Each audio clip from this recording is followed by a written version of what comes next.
Hello সবাইকে সবাইকে শুভ জন্মাষ্টমী। তো জন্মাষ্টমী হবে আর তালের বড়া লুচি হবে না, এটা হতে পারে? তো প্রথমে এখানে ময়দা তালের মাড়ি নিয়ে আমি ময়দার একটা ডো বানিয়ে নিয়েছি, ওটা লুচির জন্য। আর যেটা মাখা হচ্ছে এটাতে আমি চিড়ে দিয়েছি আর ময়দা দিয়েছি আর দিয়েছি একটু চালের গুঁড়ো। চালের গুঁড়োটা দিলে একটু মরমর করবে, খেতে ভালো লাগবে। চিড়েটা দিলে একটু ফাঁপ ধরবে, নরম হবে। তো এটা ভালো করে মেখে নিতে হবে জল না দিয়ে, যতক্ষণ না দেখবে যে এটা টাইট হচ্ছে। বেশি টাইট হয়ে গেলে তখন একটু জল দেবে, প্রথমেই জল দেবে না। তো এখানে দেখছো তো মাখা হয়ে গেছে, অনেকক্ষণ ধরে ফাটাতে হবে। এটা যত ফাটাবে তত এটার মধ্যে ফাঁপ ধরবে। আর এদিকে আমি কড়াইয়ের মধ্যে একটা ছোট টুকরো দিয়ে দিয়েছি, এটা ব্রহ্মাকে দিতে হয় প্রথমে।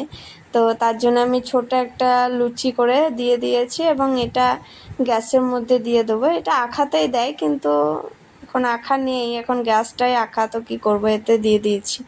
তো এটা দেওয়ার পর প্রণাম করে আমি শুরু করব। তো প্রথমে লুচিগুলোকে আমি ভেজে নেব, একদম তালের লুচি, টেস্টি টেস্টি। তো লুচিগুলো ভাজা হয়ে গেলে তারপর আমি যে বড়ার ডোটা বানিয়েছিলাম ওটাতে একটু জল দিতে হবে। তো আমি একটু জল দিয়ে ভালো করে ওটা মেখে নিয়েছি, খুব টাইটও হবে না খুব নরমও হবে না। তো আমি এটা করতে পারি না, আমার ঠাম্মিই বানায়, তো আমি জাস্ট ভিডিওটা দেখাচ্ছি।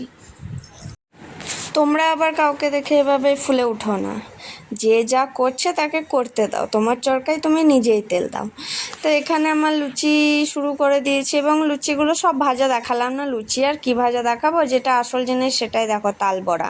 তো এখানে একটা একটা করে তালের বড়াগুলো ঠাম্মি দিয়ে দিচ্ছে, এটা আমার হাত নয়, তোমরা নিশ্চয়ই বুঝতে পারছো।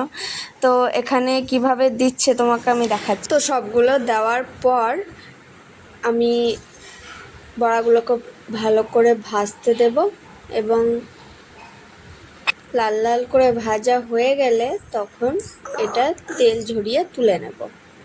তো আমার রেডি তালের বড়া।